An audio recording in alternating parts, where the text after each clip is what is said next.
વિજ્ઞાન વિનાશ માટે વસ્તુનું સર્જન કરે છે. બુદ્ધિ ઓછી છે પણ એવી લગાવી દીધી છે ને કે વિનાશના પંથે જ આગળ જાતો જાય. જેમ આગળ જઈએ છીએ ને એમ કાદવમાં વધારે ખૂંચતા જઈએ છીએ. પહેલા કંઈ નહોતું ને તોય હાલતું જ તું ને. અને અત્યારે મોબાઈલ આવ્યા પછી હક જ નથી પડવા દેતા કોઈને. કંઈ ન થયું ને ત્યાં તો આમ ફોન આવી જાય, ઓલાને આમ થયું છે ને તમે જલ્દી આવજો, અને આ બિચારાને બધું પડ્યું મૂકીને જવું પડે. અને ઓલું તો ધામમાં જાય ત્યાં સુધી ઉપાધિ જ નહીં, પછી એક ખરખરાની ટપાલ આવે ત્યારે જવાની લપ. અત્યારે તો માંદા પડે ને દવાખાને જવું પડે, ન જાવ તો માઠું લાગે. ઓલું કંઈ હતું જ નહીં લપ. બહુ શાંતિ હતી.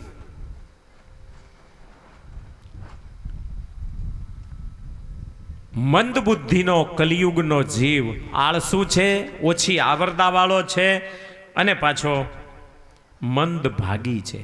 ભાગે માંદું છે. એનું ભાગ બહુ ઊંચું નથી. સારા ભાગનો હોય ને તોય વાંધો નહીં, ભાગ્ય પણ માંદું. અને પાછો યુપદ્રુત, એટલે ઉપદ્રુત એને કહેવાય જેને રાગ દ્વેષ ભર્યા હોય. એકની હારે પ્રેમ ને બીજાની હારે વાંધો. આવા રાગ દ્વેષથી ભરેલો કળિયુગનો જીવ છે મહારાજ. એવા કળિયુગના રાગ દ્વેષથી ભરેલા જીવને શાંતિ થાય અને હરિના ચરણોમાં વહી જાય એવું કોઈ સાધન હોય તો બતાવો ને.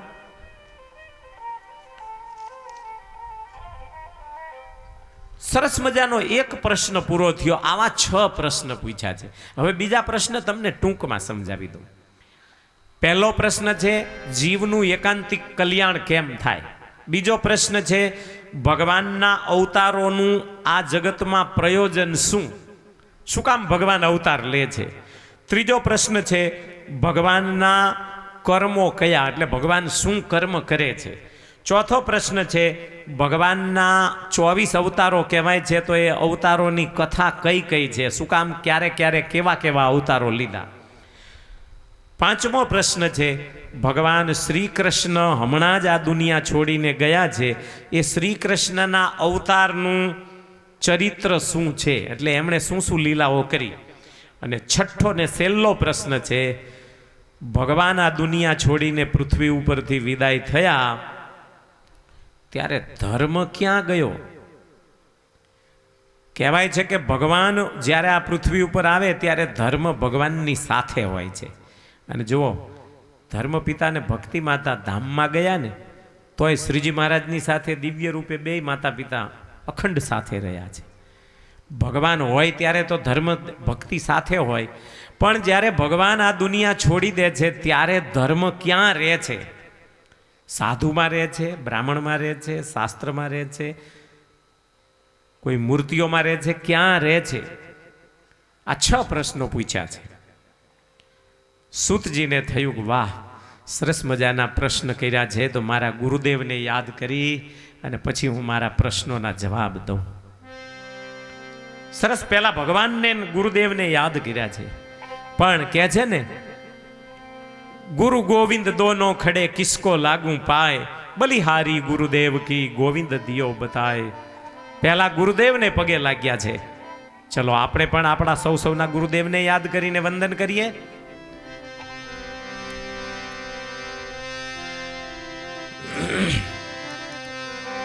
યમ પ્રૌરજંતમનુપેતમપેત કૃત્યમ દ્વૈપાયનો વિરહ કાતરજા જુહાર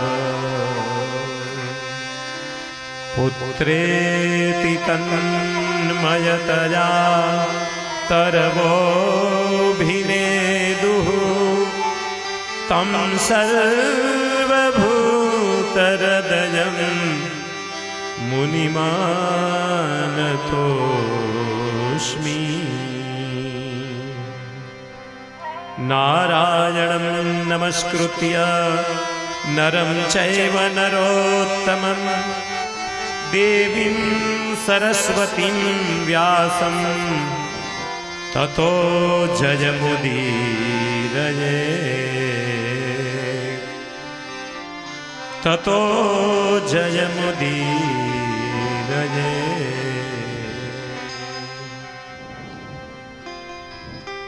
સૂતજીએ સૌ પ્રથમ પોતાના ગુરુદેવ સુખદેવજીને યાદ કર્યા છે.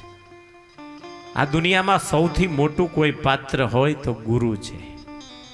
ગુરુથી મોટું કોઈ નથી. ભગવાન ગુરુથી મોટા છે, પણ ગુરુ ભગવાનનો ભેટો કરાવે છે માટે ગુરુ મોટા છે. આદરણીય પાત્ર છે. સુખદેવજીને વંદન કર્યા. મારા ગુરુ સુખદેવજીને, જેમણે ગર્ભમાંથી જન્મ લીધો અને સીધો ઘરનો ત્યાગ કરી દીધો. ચાલતા થયા. વ્યાસ ભગવાન પાછળ પુત્ર પુત્ર ઊભા રહો કરતા પાછળ આવ્યા તો સુખદેવજીએ સ્થાવર જંગમ તમામ સૃષ્ટિની અંદર રહી અને એમ કહ્યું કે કોઈ કોઈનો પુત્ર નથી, કોઈ કોઈનો પિતા નથી. હું તો જન્મ જન્મનો યોગી છું, મને જવા દો. આમ વૃક્ષના એક એક પત્તામાં રહીને જેણે સર્વવ્યાપીપણું પોતાનું સિદ્ધ કરી બતાવ્યું હતું એવા સુખદેવજી મહારાજને મનોમન વંદન કરી ભગવાન નારાયણને, નારાયણના ભાઈ નરને, બંનેને નમસ્કાર કરી સરસ્વતી માતાને વંદન કર્યા છે. ભગવાન વેદ વ્યાસજીને વંદન કર્યા છે અને પછી ભગવાનનો જય જયકાર કર્યો છે. બોલીએ કૃષ્ણ કનૈયા લાલ કી જય. હવે તમે ન બોલતા, આ બોલે છે કે નહીં મારે સાંભળવું છે. બોલીએ દ્વારિકા. હવે બોલ્યા, ઓલી વખત નતા બોલ્યા. મને લાગે હસમુખભાઈ તમને થકવાડી દેવાના જવા બધા બોલશે નહીં. ઘરેથી નક્કી કરીને મોકલા છે બોલ્યા તો બાપના હમ. અહીંયા જઈને બોલવાનું નહીં, મૂંગા બેહી રહેજો એવું કીધું છે.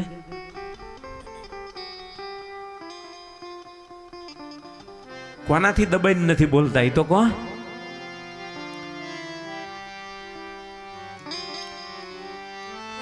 જુઓ, સાંભળો,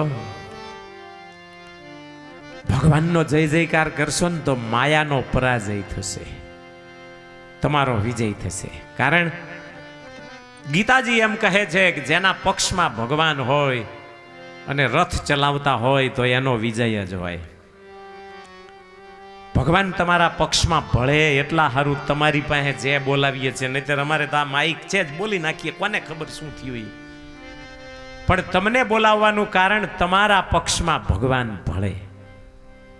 જેના પક્ષમાં ભગવાન ભળશે એનો માયા ઉપર વિજય થશે, સહજ છે. માટે જય જયકાર કરવાનો, ધૂન બોલવાની, પ્રેમથી તાળીઓ પાડીને બોલવાની. તાળીઓ તમે પાડશો તો પાપના પારેવા માથે બેઠા હોય ને એ ઉડી જશે.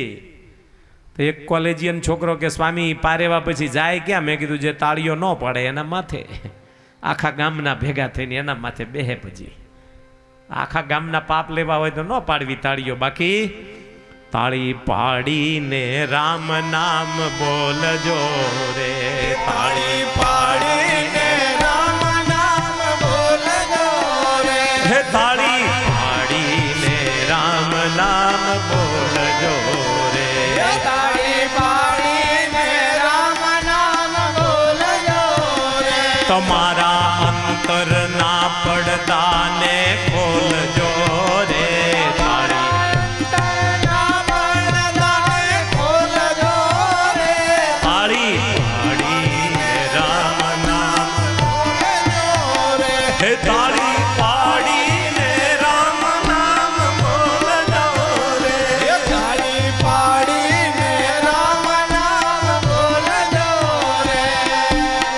જ્યારે જ્યારે ધૂન ભજન ભાગવત કથામાં આવે અથવા તો મંદિરમાં બેઠા હોય કે કોઈ ચોરે ચૌટે બેઠા હોય અને ધૂન બોલાતી હોય તો એ ધૂનની મસ્તી આવી જવી જોઈએ.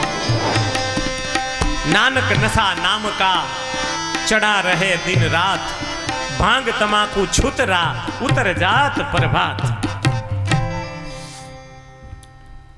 નામનો નશો ચડે એ ઉતરે નહીં કોઈ દી પછી. જેને જેને નારાયણના નામનો નશો ચડી ગયો છે ને એના કામ થઈ ગયા છે ભાઈ.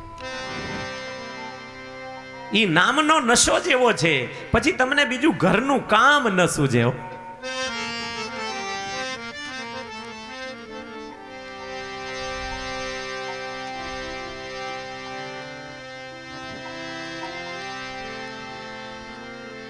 મુરલી વાળા રે મીઠી મુરલી બજાવ, મીઠી મુરલી બજાવ.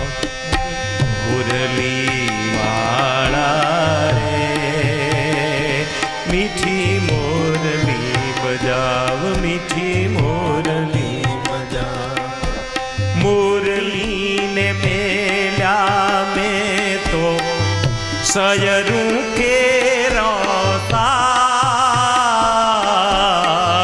મુરલી સુણીને મેલો મેં તો સયરું કે રોતા.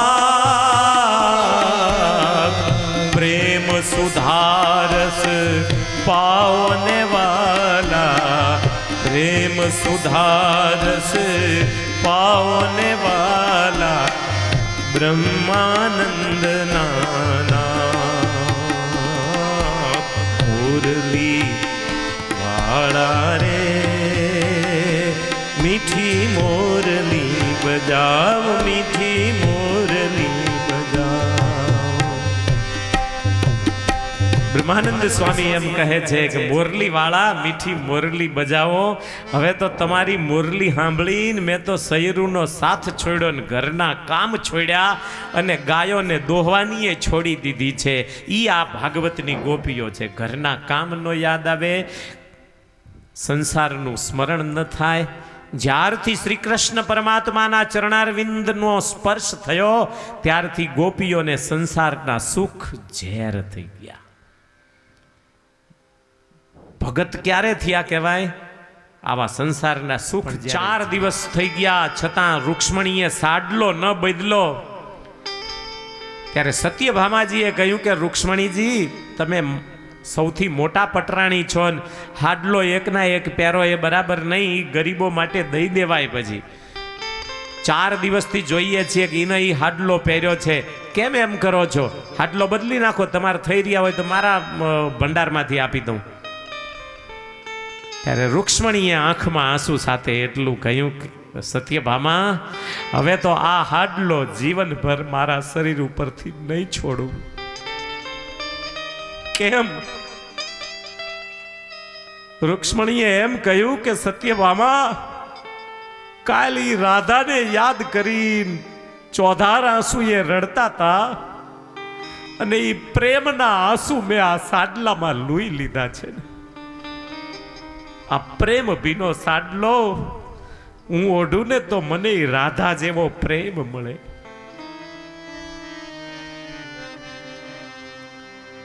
દ્વારિકાના મહેલમાં બેઠા બેઠા કૃષ્ણ રાધાને નંદ યશોદાને યાદ કરે તો એ પાત્રો કેટલા પ્રેમી હશે.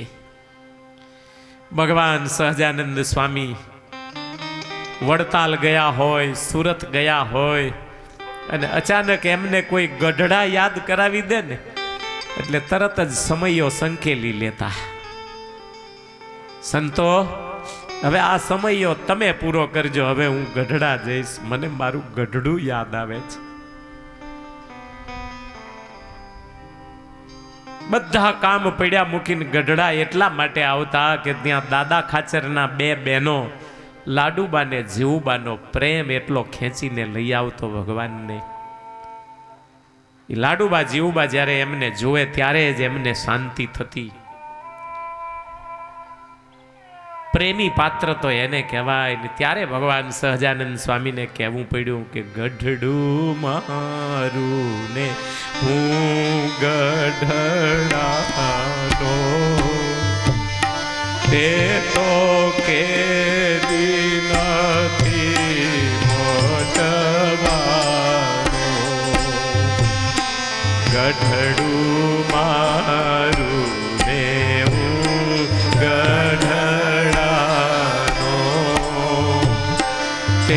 તો કેદી નથી મટવાનો. ગઢડું મારું ને હું ગઢડાનો, તે તો કેદી નથી મટવાનો. ગઢડું મારું ને હું ગઢડાનો, તે તો કેદી નથી મટવાનો. ગઢડું મારું ને હું ગઢડાનો. અત્યારે જુઓ તમે, સરનામું લખાય ને તો સ્વામીના ગઢડા લખાય છે. સરનામામાં ચડી ગયું સ્વામીનું ગઢડું. એમ તો અમારે હડલા પાસે ગઢડા છે, પણ એને કોઈ યાદ નથી કરતું. એવા બીજાય ગઢડા ગામ છે, કોઈ યાદ નથી કરતું. પધારો જયંતિભાઈ. ગઢડાને યાદ કરે ત્યારે ભગવાન સહજાનંદ સ્વામીની સહજમાં યાદી આવી જાય. જે સમજાય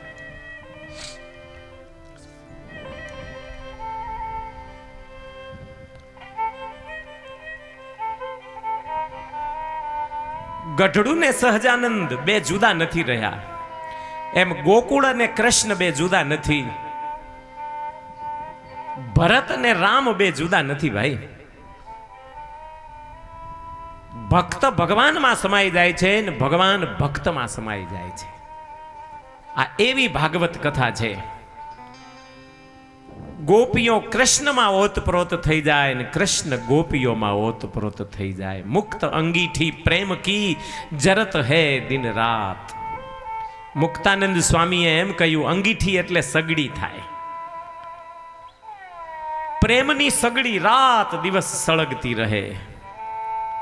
એને ઓલવાઈ ગયું ન પોસાય. જેનો પ્રેમ વારે વારે ઓલવાઈ જાય ને વારે વારે સળગાવવો પડે, પ્રેમ ન કહેવાય, એ વેમ કહેવાય. નવા નવા લગ્ન કરે ને ત્યારે જાણે પ્રેમમાં ઓતપ્રોત લાગતા હોય, પણ પછી વેમ જ હોય ખાલી. પછી પ્રેમમાંથી વેમમાં પડે એકબીજાના, પછી વેમમાંથી ડેમમાં પડે. ક્યાં જઈને પડશે નક્કી નહીં. આપણે કંઈક બધું થાળે પડી જશે, થાળે નહીં કુએ પડશે. આ કુવાના કાંઠે હોય ને ઓલું કોહ સિંચવાનું સાધન, અહીંયા જે પથ્થર ગોઠવા હોય ને થાળું કહેવાય. એ થાળે પડવાને બદલે બધું ઠેકાણે પડી જાય, કુએ પડે બધા. કૃષ્ણના પ્રેમમાં એમ ન ચાલે. જેનો જેની સાથે પ્રેમ થઈ ગયો એમાં પછી ક્યારેય અવિશ્વાસ પેદા ન થાય, એનું નામ પ્રેમ કહેવાય.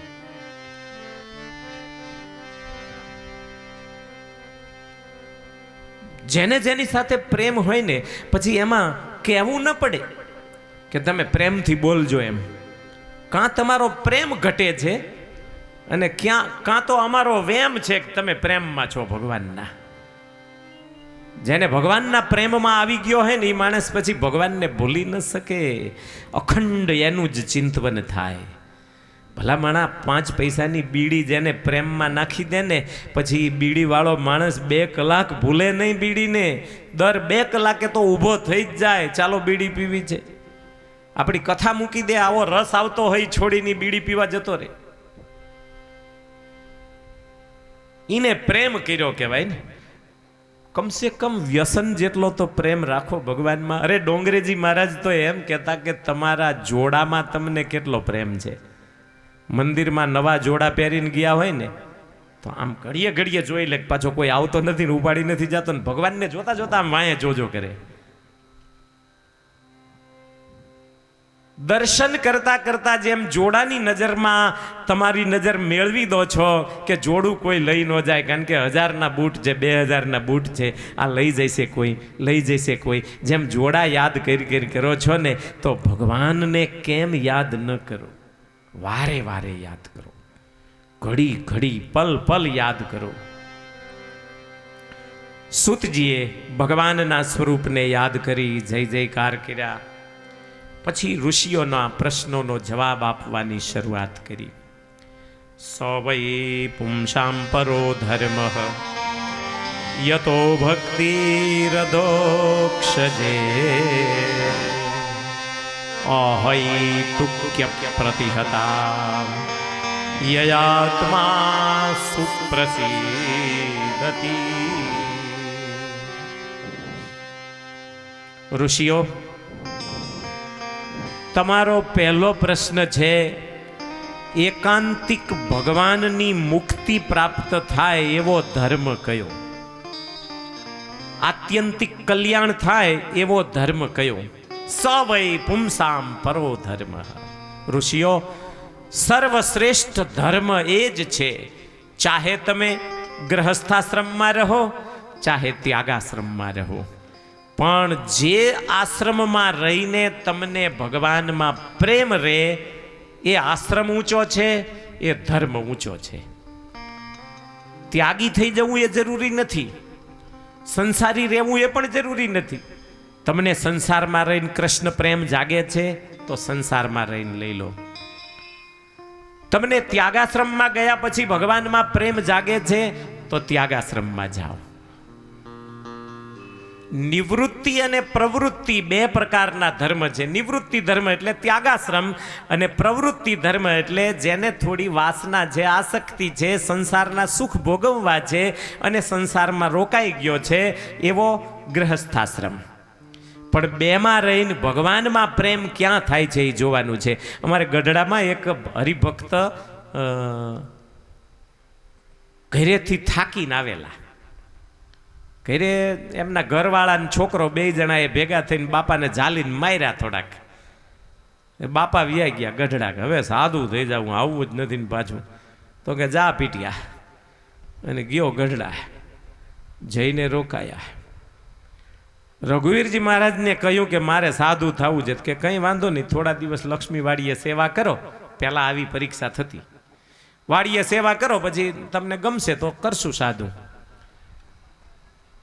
વાડીએ સેવા કરતા કોઈ સંતે પૂછ્યું, ભગત કેમ છે, મન સારું રહેશે ને? તો કે ઘરે હતો ત્યારે તો અહીં સંતો ભેગા આવવાના બહુ વિચાર થતા હતા, પણ અહીં આવ્યા પછી પાછું ઘર સાંભળે છે કે તો ઘરે વ્યા જાઓ. ઘરે રહેવાથી જો તમને મંદિર સાંભળતું હોય તો ઘર સારું છે. ત્યાગાશ્રમમાં રહીને જો ઘર સાંભળતું હોય તો એને ત્યાગાશ્રમ છોડી દેવો સારો છે. ક્યાં રહીને ભગવાનમાં પ્રેમ થાય છે એ જ મહત્વનું છે.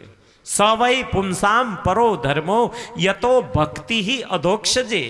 ભગવાન અધોક્ષજમાં જ્યાં રહીને ભક્તિ લાગે, જ્યાં રહીને પ્રેમ જાગે, એ જ ધર્મ સર્વશ્રેષ્ઠ ધર્મ છે ભાઈ.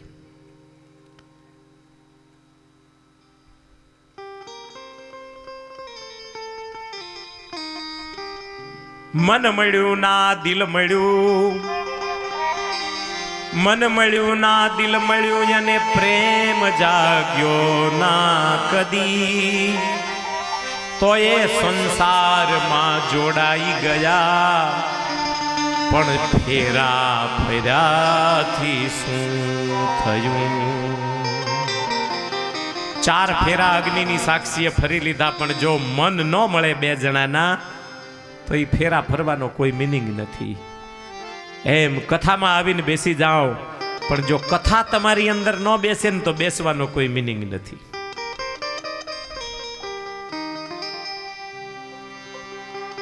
અહૈતુક્ય પ્રતિહતા યયાત્મા સંપ્રસિદ્ધતિ. અહૈતુકી, જો ભક્તિ કેવી કરવી એ પણ બતાવી દીધું સૂતજીએ. અહૈતુકી એટલે કોઈ પણ પ્રકારના સ્વાર્થ, કપટ, માગણી રહિતની ભક્તિ. વેપાર નહીં કરવાનો ભગવાન સાથે કે હું તમારી ભક્તિ કરું, 50 માળા ફેરવીશ, મને તમે એક દીકરો આપજો. એવી ભક્તિ ભગવાનને માન્ય નથી. અહૈતુકી અને અપ્રતિહતા, જે ભક્તિને કોઈ પાછી ન પાડી શકે.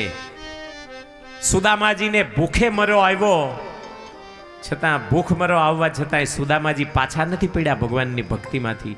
નરસિંહ મહેતાને જગતે તિરસ્કાર કરી દીધો ને ફેંકી દીધા સમાજમાંથી, તોય ભક્તિના માર્ગમાંથી નરસિંહ મહેતાને કોઈ પાછા નથી વાળી શક્યું. મીરાબાઈને મેવાડ છોડી દેવો પડ્યો, છતાં મીરાબાઈને ભક્તિમાંથી કોઈ પાછા નથી પાડી શક્યું.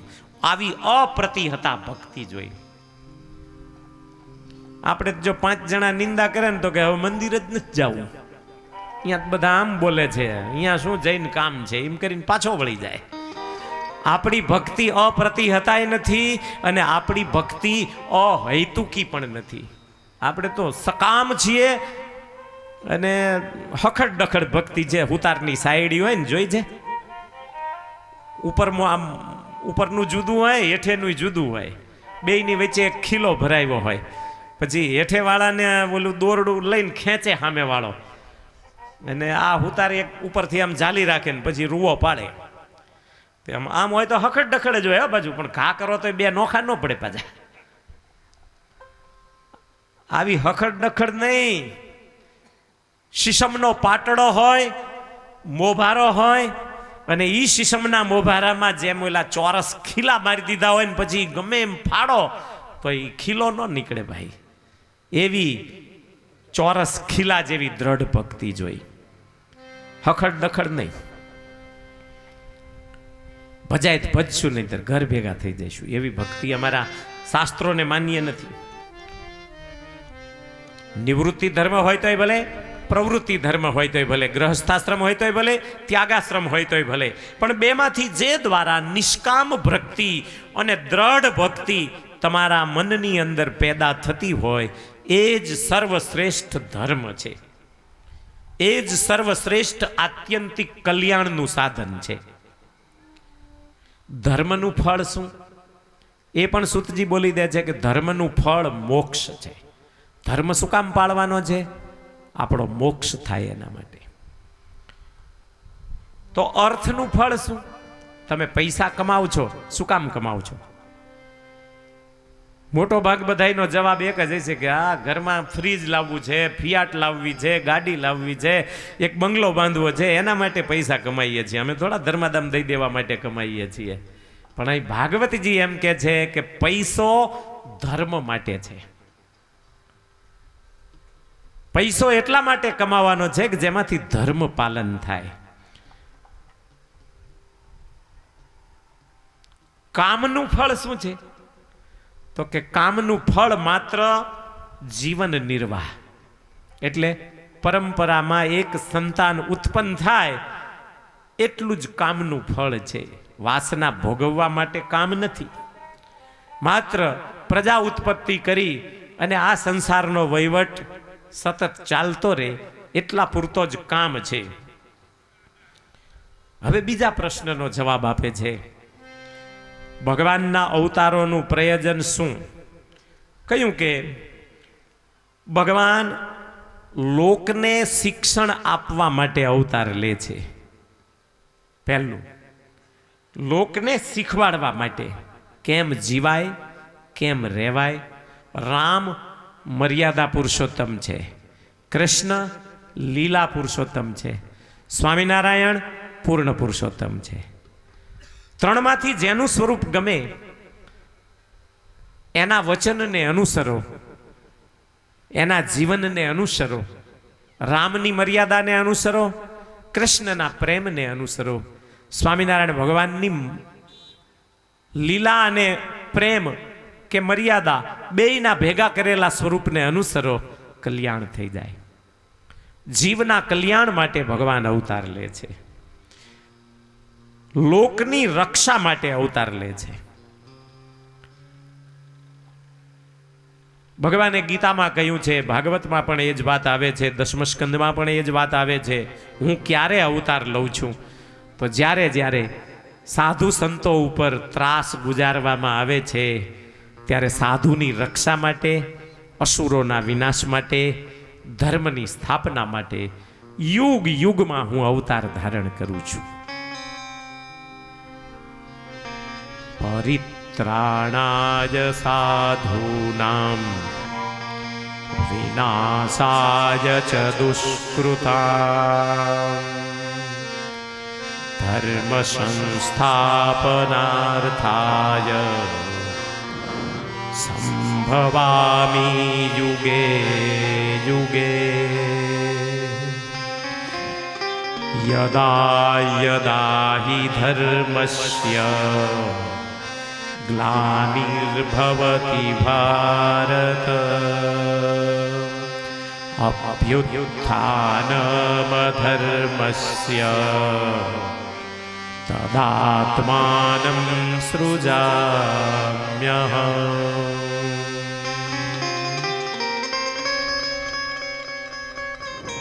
જ્યારે જ્યારે ધર્મની ગ્લાનિ થાય, અધર્મની વૃદ્ધિ થાય, ત્યારે ત્યારે ભગવાનના અવતારો આવે છે. આવે છે ધર્મના સ્થાપન માટે, ભક્તોની રક્ષા માટે. પણ પછી પ્રેમી ભક્તોને એવા લાડ લડાવતા જાય છે ને, અતિ પ્રેમ પાત્ર છે ભગવાન.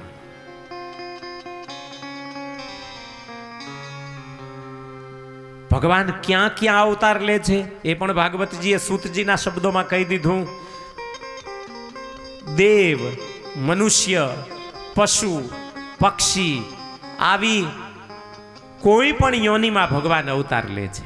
કોઈ એક મર્યાદા નથી કે બ્રાહ્મણ બનીને જ ભગવાન આવે, ક્ષત્રિય બનીને ભગવાન આવે, કે વૈશ્ય બનીને ભગવાન આવે, શુદ્ર બનીને ભગવાન આવે. ના, એને જ્યારે જ્યાં જેવું સ્વરૂપ અનુકૂળ લાગતું હોય ત્યારે એવા સ્વરૂપે ભગવાન પધારે છે. ભૂંડ રૂપે ભગવાન આવ્યા છે, ઘોડા રૂપે ભગવાન આવ્યા છે, હંસ રૂપે ભગવાન આવ્યા છે, માછલા રૂપે ભગવાન આવ્યા છે, કાચબા રૂપે ભગવાન આવ્યા છે, સિંહ રૂપે ભગવાન આવ્યા છે, બ્રાહ્મણ રૂપે વામન અને સ્વામિનારાયણ રૂપે ભગવાન આવ્યા છે, દત્તાત્રેય રૂપે ભગવાન આવ્યા છે, ક્ષત્રિયમાં કૃષ્ણ અને રામ, પરશુરામ આવા બધા સ્વરૂપે પણ ભગવાન પધાર્યા છે. એને કોઈ મર્યાદા નથી. મર્યાદામાં જકડાઈ જાય એને મનુષ્ય કહેવાય, બાકી મર્યાદાથી પાર થઈને આવે એને જ પરમાત્મા કહેવાય. ત્રીજા પ્રશ્નનો જવાબ આપે છે. ત્રીજો પ્રશ્ન છે ભગવાનના કર્મો શું, એટલે ભગવાન શું કામ કરે છે. આપણે લોકમાં એમ કહેવાય છે કે ભગવાન ગર્વ ગંજન છે. રાજાને રંક બનાવે અને રંકને રાજા બનાવે. એલા ભાઈ, ભગવાનનું કામ નથી હો. એ તો તમારા કર્મથી તમે રાજા બનો ને રંક બનો. એક અહીં ઉપર એ બેઠા છે ને, તમારા ભાઈઓ જ છે ને, પણ એ રાજા બન્યા છે ને ત્યારે એ ઉપર બેઠા છે. આપણે નહીતર આપણા ચોકડીઓ મારી મારીને જ આપણે એમને લઈ ગયા છીએ ને, હે જયંતિભાઈ. પણ છતાં તમે બધાએ ભેગા થઈને એમને રાજા બનાવ્યા, એટલે ઈ કામ તો તમને આવડે છે, રાજા બનાવવાનું. અને પાછા હેઠે નાખતા તમને આવડે હો. બીજી વાર ચોકડી જ ન મારો એટલે હેઠાઈ પડે પાછા. એ બે કામ તમને આવડે. એમાં ભગવાનને કાંઈ કરવું ન પડે. એમનો રાજયોગ લખ્યો હોય ત્યાં સુધી કોઈ એને આંચ ન આવે, અને રાજયોગ પૂરો થાય એટલે આપોઆપ ઘર ભેગા થઈ જાય. કેટલાય પ્રધાનો જતા રહ્યા, કેટલાય જવાના, કેટલાય જાતા રહે છે. એ કોઈ નવીન નથી, પણ ભગવાનનું કર્મ એ નથી. એ તો આપણા યોગ લખેલા છે, આપણા પ્રારબ્ધ લખેલા છે, એનું ફળ છે. ભગવાન શું કરે છે? ભગવાન જીવના કલ્યાણ માટે આવડું મોટું જગત સર્જે છે. આ કામ ભગવાનનું છે. વાસુદેવ પરાહ વેદાહ વાસુદેવ પરા મખાહ વાસુદેવ પરાહ યોગાહ વાસુદેવ પરાહ ક્રિયાહ વાસુદેવ પરમ જ્ઞાનમ વાસુદેવ પરમ તપઃ વાસુદેવ પરો ધર્મો વાસુદેવ પરાગતિ.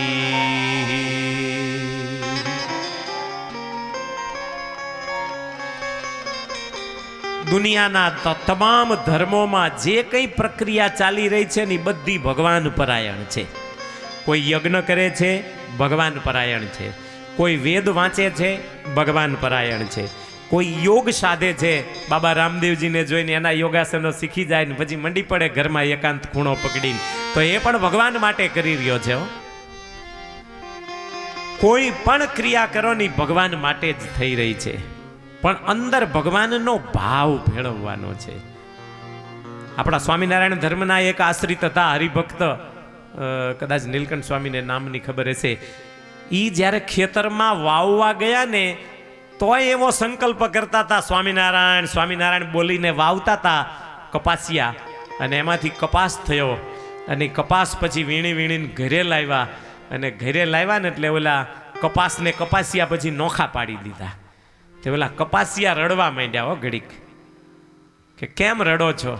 કે અમે એવા શું પુણ્ય કર્યા છે કે તમારા હરિભગતના ઘરે અમારો, તમારા ખેતરમાં અમારો જન્મ થયો, અમારું કલ્યાણ થઈ ગયું. પછી કપાસના તંતુ લઈ અને એમાંથી કપડું બનાવ્યું, અને ભગવાન સહજાનંદ સ્વામી માટે એ વાઘા લઈને ગઢડા ગયા. ગઢડામાં સ્વામિનારાયણ ભગવાન બરાબર રંગે રમવાની તૈયારી કરતા હતા ને હરિભક્ત લઈને આવ્યા કપડાં. ત્યારે મહારાજે કહ્યું, લાવો લાવો ભગત, આજ તો તમારા કપડાં પહેરીને રંગે રમવું છે. આ રંગબેરંગી કપડાં નો મજા આવે રંગ રમવામાં, સફેદ કપડાં મજા આવે. અને એ કપડાં પહેરી અને જ્યારે એ રંગે રમ્યા પછી ઓલા કપાસિયાના એક એક જીવ હતા ને એ બધાને મુક્તિ મળી ગઈ. બોલો,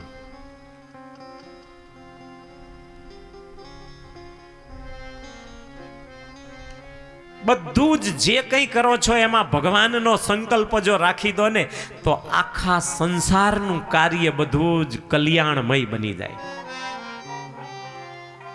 જગતના કલ્યાણ માટે ભગવાન જગતનું સર્જન કરે છે.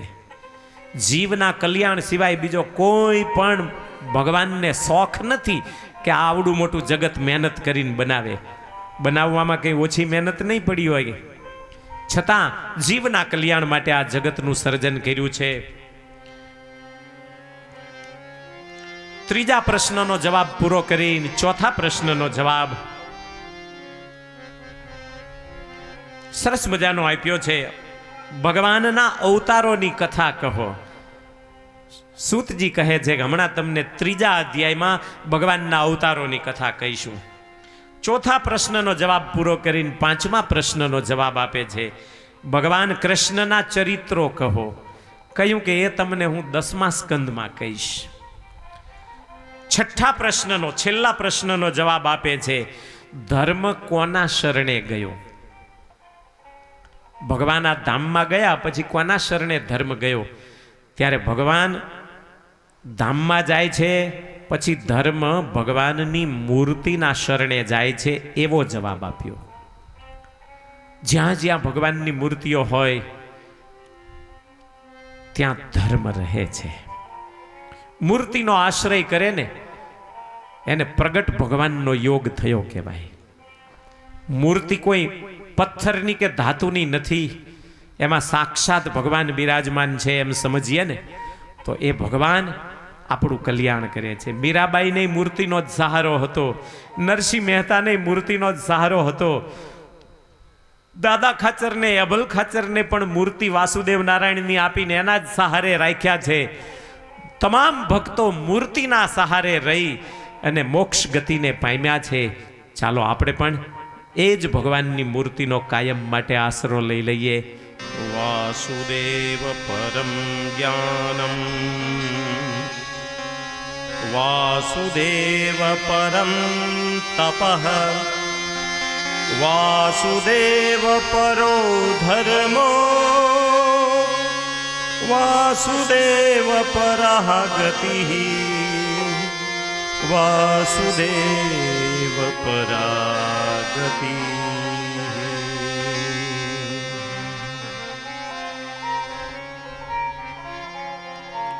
સૂતજી સાવધાન કરે છે, ઋષિઓ બધું જ ભગવાન પરાયણ થઈને કર્મ કરવું એ જ આ જીવનો મુખ્ય ધર્મ છે. જીવના કલ્યાણ માટે જ શ્રીમદ ભાગવતની રચના વેદ વ્યાસજીએ કરી છે. શૌનકજીએ પ્રશ્ન કર્યો છે, મહારાજ વ્યાસ ભગવાને ભાગવત શા માટે બનાવ્યું? સરસ મજાનો એક શબ્દમાં ઇતિહાસ પૂછી લીધો.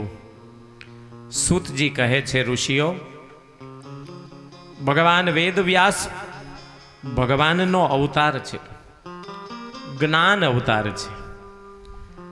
પોતાના આશ્રમની બહાર સરસ્વતીના કિનારે ભગવાન વેદ વ્યાસજી બિરાજમાન છે. ભગવાન કૃષ્ણ આ દુનિયા છોડીને વિદાય થયા છે. કલયુગનો ધીરે ધીરે વ્યાપ વધતો જાય છે. વેદ વ્યાસજીને હિમાલયમાં બેઠા બેઠા ભારતમાં કળયુગે કેવું કેવું કરતૂત કર્યું છે એ દેખાવા લાગ્યું. કળિયુગના જીવની ચિંતા કરીને વ્યાસને વિચાર થયો કે આ જીવોનું કલ્યાણ કેમ થાય.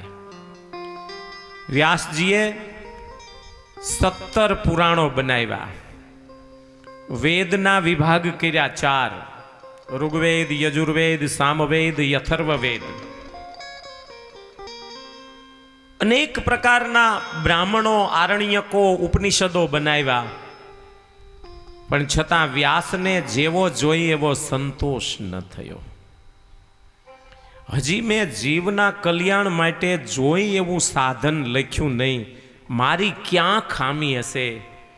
એ ખામીને કોઈ સંત મળે તો પૂરી કરે, મને મારી ભૂલ ઓળખાવે.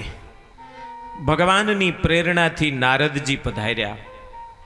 વ્યાસજીએ નારદજીનું સ્વાગત કરી બેસાડ્યા. નારદજીએ પ્રશ્ન પૂછ્યો છે, બધું સુખ શાંતિ? વ્યાસે કહ્યું કે હા. ના. નારદજી કહે છે કે ના, તમારા મન ઉપર ચિંતા દેખાય છે. સંતને સંત મળે ત્યારે એના વિચારોને વાંચી શકાય. નારદજીના હૃદયમાંથી ખબર પડી ગઈ કે વ્યાસને કોઈ અસંતોષ છે. પૂછ્યું, મહારાજ તમે તો ભગવાનના અવતાર સમા છો, તો તમને શું ચિંતા થાય છે? નારદજી, તમે સાચું કહો છો. મેં આટલું કર્યું. 4 વેદના વિભાગ કર્યા, આરણ્યકો, ઉપનિષદો બનાવ્યા, બ્રાહ્મણો બનાવ્યા. બ્રાહ્મણ એટલે જ્ઞાતિ નહીં હો, બ્રાહ્મણ નામના ગ્રંથો છે.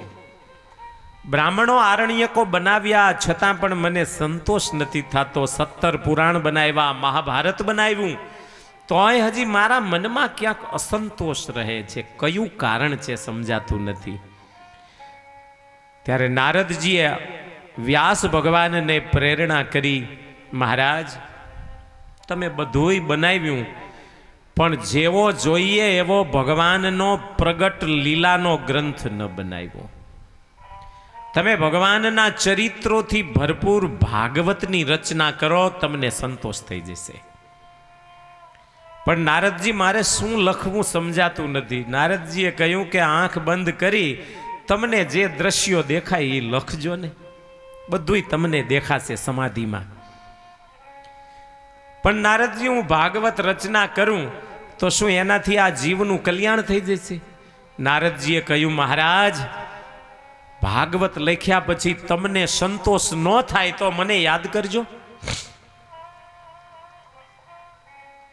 તદ્વાજસમ તીર્થમુશંતિ માનસાઃ ન યત્ર હંસા નિરમન્ત્યુ શિક્ષયા. તદ્વાજસમ તીર્થમુશંતિ માનસાઃ ન યત્ર હંસાઃ નિરમન્ત્યુ શિક્ષયા. નારદજી કહે છે, જે શાસ્ત્રના એક એક પદમાં, એક એક ચરણમાં, એક એક શ્લોકમાં ભગવાનનું સ્મરણ ન આવતું હોય, ભગવાનને ભૂલાડે એવી વાતો આવતી હોય, તો એ ભાગવત કે બીજા કોઈ પણ શાસ્ત્રને શાસ્ત્ર ન કહેવાય. શાસ્ત્ર તો એને જ કહેવાય કે જેમાં ચરણે ચરણે ભગવાનનું ચિંતન હોય. નારદજી કહે છે, મહારાજ એવું કોઈ શાસ્ત્ર બનાવો, એના અધ્યાયે અધ્યાયે ભગવાનના નોખા નોખા રૂપ, નોખી નોખી લીલા, નોખું નોખું વર્ણન એક એક અધ્યાયમાં આવતું હોય. વ્યાસને સાચી વાત લાગી. નારદજીએ ઘણી બધી વાત કરતા કરતા કહ્યું કે મહારાજ, ભગવાનના લીલા ચરિત્રોથી જીવને શાંતિ થાય છે ને એવી બીજી કોઈ દુનિયાની વસ્તુથી શાંતિ ન થાય.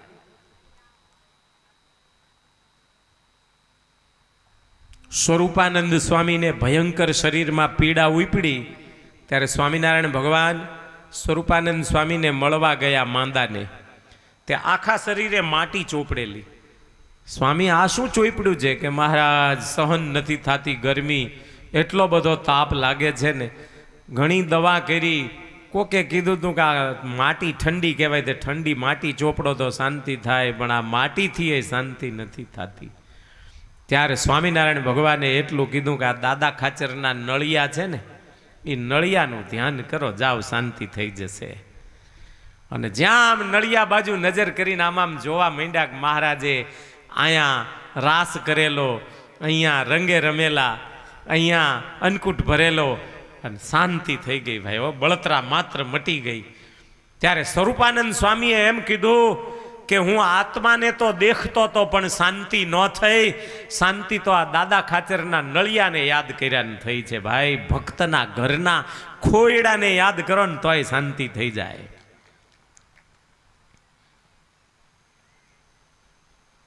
ભગવાનના ચરિત્રો, ભક્તના ચરિત્રોને યાદ કરો, હૈયાને ટાઢક થાય.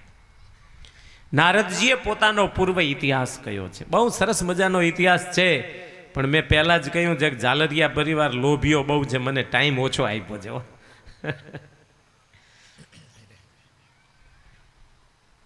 સારી વાત છે. ભગવત કથામાં આપણે ડૂબ્યા છીએ, આપણું જીવન ધન્ય છે ભાઈ. નારદજીએ પોતાનો ઇતિહાસ બતાવ્યો. પૂર્વે હું એક દાસીનો દીકરો હતો. અમારા ગામમાં ઋષિઓ આવ્યા હતા ચોમાસાના 4 મહિના ચાતુર્માસ કરવા માટે, અને હું દાસી પુત્ર હતો, નાનો હતો, પણ સંતો માટે ફૂલ લાવી દેતો, પાણી લાવી દેતો, ફળ લાવી દેતો. મારી મા પણ સેવા કરતી સંતોની. પછી હું બહુ બોલતો નહીં. સંતોને ગમતું કે આ છોકરો બોલતો નથી ને કામ સારું કરે છે, એટલે મારા ઉપર બહુ રાજી થતા. મને કનૈયાની વાતો કહેતા, ભગવાનના બાળ ચરિત્રોની વાતો કહેતા. નાના છોકરાઓને શું હોય, જ્યારે દસમ સ્કંદ આવે ને ત્યારે જ એને મજા હોય. અત્યારે તો કંઈ ન મજા લાગે ને. કૃષ્ણની વાતો આવે એને મજા આવે, ઘનશ્યામની વાતો આવે એની મજા આવે એને.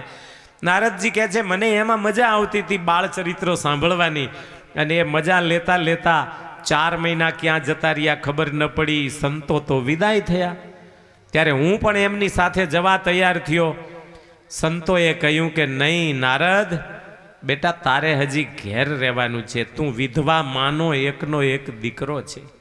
તારી માં આ દુનિયામાં ન હોય ત્યારે તું ઉત્તર દિશામાં આવજે, તને ભગવાનનો ભેટો થશે. અત્યારે ન નીકળાય. નારદજી કહે છે કે મહારાજ મને ઘરમાં રોકી રાખ્યો માના પ્રેમે. હું રોકાઈ ગયો, માની સેવા કરતો હતો, પણ ભગવાનનું સ્મરણ કરતા કરતા પ્રાર્થના કરતો કે હે ભગવાન, મારી માને લઈ લો અને મને હવે આ સંસારમાંથી છોડો. અને એક દિવસ માં ગૌશાળામાં ગાયો દોહવા અંધારે ગઈ. એના પગ નીચે સર્પ આવ્યો. સર્પ દંશ થતાં માનું મૃત્યુ થયું. માનો અગ્નિ સંસ્કાર કરીને ઘરમાં જે હતું એ બધું જ મેં દાનમાં આપી દીધું. અને મેં ઉત્તર દિશામાં જઈને ભગવાનની હિમાલયમાં બેસીને ભક્તિ કરી. એક ઝાડના થડ નીચે બેસી હરિનું આરાધન કરતા કરતા સાક્ષાત ભગવાન શ્રી કૃષ્ણ નારાયણ શ્યામ સુંદરના મને દર્શન થયા. મને દર્શન થયા એટલે હું ભગવાનને દંડવત કરવા માટે ઊભો થયો અને ભગવાન અદૃશ્ય થઈ ગયા. પછી તો મેં ઘણી મહેનત કરી ભગવાનને જોવાની, પણ ભગવાન ન દેખાયા. આકાશવાણી થઈ કે હજી તારા હૃદયમાં રજોગુણ છે. જ્યારે તારો શુદ્ધ સત્વગુણ વધશે ત્યારે તને બીજા જન્મે મારા દર્શન થશે. આ જન્મે હવે ફરીને દર્શન નહીં થાય. અને આકાશવાણીના વચનમાં વિશ્વાસ રાખીને રજોગુણને મટાડવા માટે શુદ્ધ સત્વગુણનો વધારો કરવા માટે મેં એટલું ભજન કર્યું, એક જગ્યાએ બેસીને અખંડ હરિનું ચિંતન કરતા કરતા આ સંસારનો પ્રલય થયો. બ્રહ્માજીના શ્વાસ દ્વારા હું બ્રહ્માજીના ઉદરમાં ગયો, વિરાટની નાભીમાં ગયો, અને પછી જ્યારે ફરી પાછા ત્રિલોકીનું સર્જન કર્યું ત્યારે હું બ્રહ્માજીના માનસ પુત્ર તરીકે નારદ નામથી વિખ્યાત થયો. અને મહારાજ, આ નારદના અવતારમાં ભગવાને મને એક વીણા આપી છે, પ્રેમથી પ્રસાદીની વીણા ભગવાને આપેલી છે હો નારદજીને. અને એ વીણાના તાર જ્યારે હું છેડું છું ત્યારે મને મારો ભગવાન નજર સામે અખંડ દેખાય છે. અને હું મારે ઈચ્છા પડે ત્યાં વૈકુંઠમાં, ગોલોકમાં, પૃથ્વીમાં જે કોઈ જગ્યાએ જવું હોય ત્યાં આ વીણાના સહારે, ભગવાનની ભક્તિના સહારે જઈ શકું છું. માટે મહારાજ, ભગવાનની લીલાઓથી ભરેલો ગ્રંથ રચશો તો જીવને મારા જેવી જ શાંતિ થશે. નારદજી ભાગવતની રચના કેમ કરવી એના માટે ચતુશ્લોકી ભાગવત દઈ અને વિદાય થયા. ભાગવતનું અસલ સ્વરૂપ ચતુશ્લોકી છે. જે ચતુશ્લોકી ભાગવત ભગવાને બ્રહ્માજીને આપેલું, બ્રહ્માજીએ નારદજીને આપેલું, નારદજીએ વ્યાસ ભગવાનને આપ્યું, વ્યાસ ભગવાને એનો વિસ્તાર કર્યો અને સુખદેવજીને ભણાવ્યું. સુખદેવજીએ પછી આ સંસારમાં ભાગવતને 18,000 શ્લોક દ્વારા વહેતું કર્યું. પણ આવું સરસ મજાનું ભાગવત નારદજીના ગયા પછી વ્યાસ ભગવાને સરસ્વતીનું આચમન કરીને લખવાની શરૂઆત કરી. ગણપતિ દાદાને બોલાવ્યા. ગણપતિજી લખે છે, વ્યાસ ભગવાન લખાવે છે. 18,000 શ્લોક સમાધિમાં જેમ દેખાયું એમ લખાવી દીધા. ગણેશજીએ કલમ મૂકી દીધી, વ્યાસ ભગવાને કલમને ભાંગી નાખી. હવે લખવાની જરૂર નથી મારે, બહુ લખ્યું, બહુ લખ્યું. ઘણું લખવા છતાં સંતોષ નહોતો થતો. મને નારદજી કહેતા હતા કે ભાગવત લખશો એટલે તમને સંતોષ થઈ જશે. આજ મને સંતોષ થઈ ગયો છે. હવે લખવાની જરૂર નથી. હવે તો આ ભાગવત મારે કોઈને ભણાવવું